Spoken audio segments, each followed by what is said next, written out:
जव्हारचा दरबारी दसरा, कुस्त्यांचे जंगी सामने, संस्थानकालीन गौरवशाली परंपरा आजही कायम. जव्हारचा दरबारी दसरा समिती सभापती सुमित तारापूरवाला, कुस्ती समिती सभापती नितीन वाजे. बातमी आहे जव्हारवरून. दिनांक 2 ते 3 ऑक्टोबर रोजी जव्हार शहरात दरबारी दसरा हा ऐतिहासिक उत्सव यावर्षीही मोठ्या दिमाखात साजरा करण्यात आला.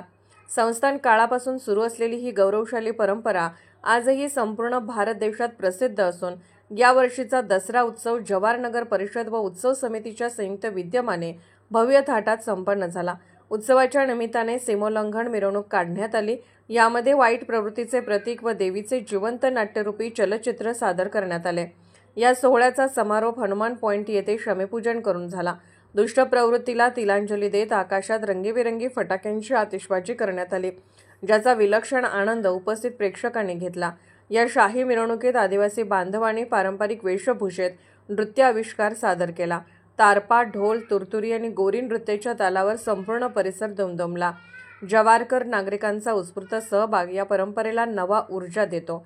दरबारी दसरा उत्सव हा केवळ धार्मिकच नाही तर सामाजिक एकोपा, संस्कृतीचे जतन आणि जव्हारच्या गौरवशाली इतिहासाचे स्मरण करून देणारा ठरतो. यावर्षीच्या उत्सवात जव्हार नगर परिषदेचे मुख्याधिकारी मानिनी कांबळे व सर्व कर्मचारी यांच्या उपस्थितीत सीमोल्लंघन उत्सव समिती 2025 चे सभापती सुमित तारापूरवाला व उपसभापती हरेश प्रकाश चव्हाण यांच्या हस्ते हनुमान पॉइंट येथे दहन सोहळा संपन्न झाला. दुसऱ्या दिवशी कुस्त्यांचे जंगी सामने मर्दानी परंपरेनुसार करण्यात आले. या सामन्यात महाराष्ट्रातून कुस्तीवीरांनी मोठ्या प्रमाणात सहभाग दाखवला.